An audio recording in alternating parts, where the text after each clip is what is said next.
founder of Meditation Immersions. I'm happy to share with you today the inspiration behind this platform. At the age of 17, I was caught in a deep drug addiction. There was veils of darkness in my mind, in myself, and in my life. I saw no purpose or meaning to myself or to life.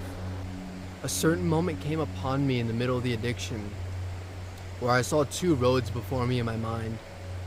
I could keep walking the path I was on with drug addiction, or I could simply go another way. I made a simple choice in myself that I didn't want to use the drugs anymore because I had no fulfillment.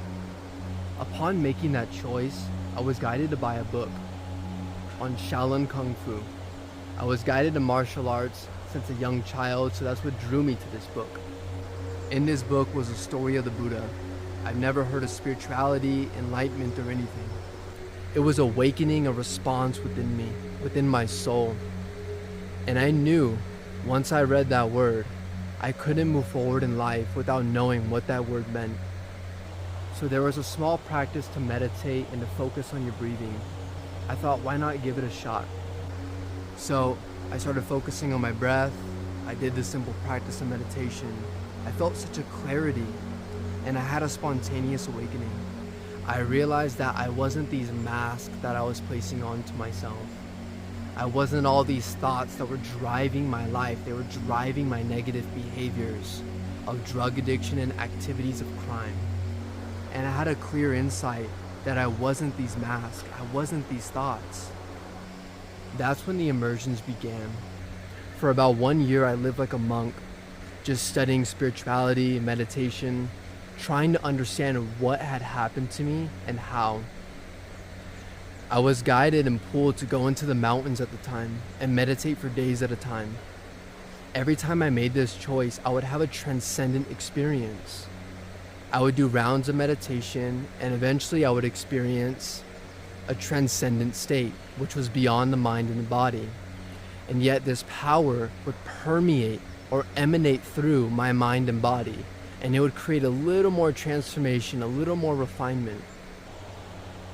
So for the past 7 years, I've been focused on immersing myself quite often. I go for 3 days. Once at 19, I went for 14 days. I wanted to go deeper. And during this time, I had some of the most profound insights. I experienced myself over and over again as pure spirit, which is before the mind and the witness of the mind. And every time I experienced it, it gave me confirmation to keep going. Don't stop. I've seen this as an unending process of realigning with our deepest understanding. So I created this platform, Meditation Immersions, to bring people through an immersive experience so they could directly experience the truth of who they are, which is prior to the mind, the witness of the mind. And when we see how much false thoughts create so much suffering for ourselves and for other people, an inspiration comes to wake up. It's almost like life is constantly inviting us to look at our perceptions, to look at our views, and to let them go. So the whole focus of Meditation Immersions is the transformation of consciousness. The more clear we become, the more clear the road in front of us becomes. When we move with a clear vision, we see life more beautifully. We feel more peace. We feel more clear. We're no longer contaminating ourselves with our own thoughts, our own self-judgments. And that itself is a victory. That itself is a wonderful freedom. So I look forward to working with you if you feel called. Thank you for tuning in to this video, and many blessings.